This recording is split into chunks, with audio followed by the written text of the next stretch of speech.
پہلے زمانے میں لڑائی کے لیے، حملہ کے لیے تلوار اور دفاع کے لیے ڈھال. تو جنگجو لوگوں کے ایک ہاتھ میں ڈھال ہوتی تھی اور ایک ہاتھ میں تلوار ہوتی تھی. تو خندق کی جنگ میں مرحب جب خندق پار کر کے آیا تو اس نے کہا ہے کوئی میرے مقابلے میں؟ تو سارے بیٹھ گئے، کوئی نہیں کھڑا ہو.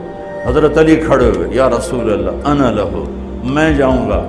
میرے نبی جیسی شخصیت، علی جیسی شخصیت کو کہہ رہے ہیں بیٹھ جا، تجھے پتہ ہے یہ امر ہے، یعنی تو اس کے ٹکر کا نہیں ہے، بیٹھ جا. بڑے بڑے نہیں کھڑے ہو رہے، تو بچہ ہے، ابھی 21 سال 23 سال عمر تھی. انہوں نے کہا کون ہے میرے مقابلے میں؟ پھر سب عمر جیسے شاہ سوار، زبیر جیسے، طلحہ جیسے. علی کھڑے ہو گئے، یا رسول اللہ انا لہو، میں ہوں. آپ کہا بیٹھ جا، یہ عمر ہے. پھر اس نے کہا کدھر ہے تمہاری جنت جس میں دعوے کرتے ہو شہید ہوں گے تو جائیں گے، تم میں کوئی جنت کا شوقین نہیں ہے؟ پھر کوئی نہیں کھڑا ہوا. علی کھڑے ہو گئے، یا رسول اللہ انا لہو. واہ، امام المتقین، من کنت مولاہ فعلی مولا، جس کا میں مولا ہوں علی اس کا مولا ہے علیہ الصلاۃ والسلام. بیٹھ جائیے، عمر ہے یا رسول اللہ. پہلے تو آپ بیٹھتے رہے، جب تیسری دفعہ آپ نے کہا بیٹھ جا، کہا اب نہیں بیٹھوں گا. وَإِنْ كَانَ عَمْرًا، عمر بھی ہے تو میں جاؤں گا. تو آپ نے کہا اچھا چل جاؤ. پھر آپ نے ان کے لیے دعا کی. اب ان کے ایک ہاتھ میں انا الذی صمتنی امی حیدرا کلیث غابات کریہ المنظرا اوفیہمی بالصاع کیل السندرا.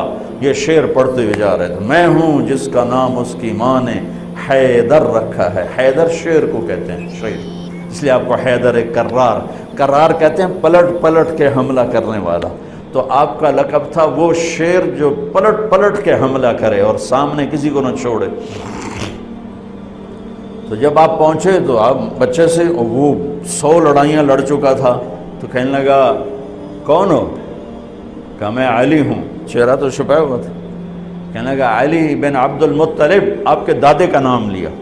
مطلب کے بیٹے، عبد المطلب کے بیٹے علی. آپ نے کہا نہیں، بن ابی طالب، میں ابو طالب کا بیٹا علی. کہا ارے بھتیجے تو کہاں سے آ گیا، جا جا واپس، تجھے مارنا مجھے چنگا ہی نہیں لگتا.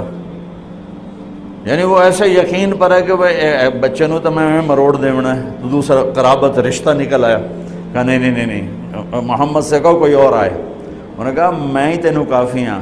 کہا میں تجھے مارنا نہیں چاہتا. علی نے کہا پر میں تو تجھے مارنا چاہتا ہوں. اس کو غصہ چڑھ گیا.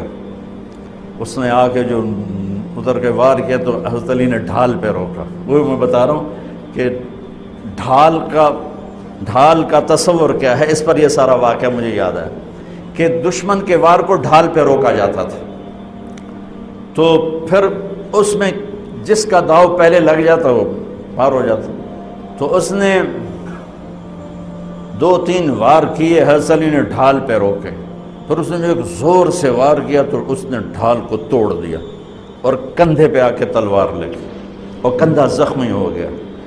اب حیدر کرار بنا، پلٹ کے حملہ کرنے والا. زخمی شیر زیادہ غصے میں آتا ہے.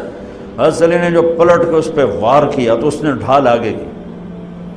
تو علی کی تلوار نے ڈھال کو توڑا اور کندھے پر لگی. اس کے بھی کندھے پر لگ کے بس طاقت ختم ہو گئی. لیکن کرار کی تلوار ڈھال کو توڑا، کندھے کو توڑا اور پوری باڈی کو چیر کے 2 حصوں میں پھینک دیا. تو اس کی لاش پہ پاؤں رکھ کر کہا عبد الحجارۃ من صفاحت رأیہ وعبدت رب محمد بالصواب. یہ ہے پتھر کا پجاری اور میں ہوں رب محمد کا پجاری.